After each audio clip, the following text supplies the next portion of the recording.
ભારતીય સેનાએ તાજેતરમાં સોશિયલ મીડિયા પર ઓપરેશન સિંદૂર સંબંધિત એક નવો વિડીયો શેર કર્યો છે, જેમાં સૈનિકો દુશ્મનના સ્થળોને સંપૂર્ણપણે નષ્ટ કરતા જોઈ શકાય છે।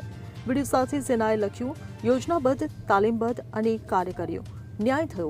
સેનાએ તેને પાકિસ્તાન માટે એક પાઠ ગણાવ્યો, જે તે વર્ષોથી સમજી શક્યું નથી। ભારતીય સેના દ્વારા શેર કરાયેલા આ વિડીયોમાં કહેવામાં આવ્યું છે કે બધું પહેલગામમાં થયેલા આતંકવાદી હુમલાથી શરૂ થયું હતું।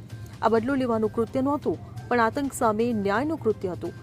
9 મેની રાત્રે જ્યારે દુશ્મન ચોકીઓ દ્વારા યુદ્ધ વિરામનું ઉલ્લંઘન કરવામાં આવ્યું, ત્યારે ભારતીય સૈનિકોએ જોરદાર જવાબ આપ્યો અને તેમને સંપૂર્ણપણે સફાયો કરી દીધો।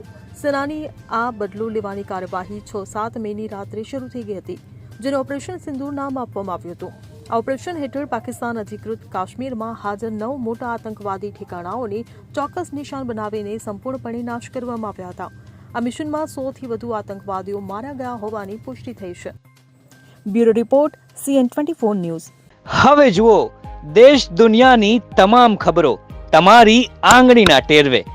ઉઠાવો મોબાઈલ અને Google Play Store પરથી ડાઉનલોડ કરો અમારી CN24 ન્યૂઝ મોબાઈલ એપ।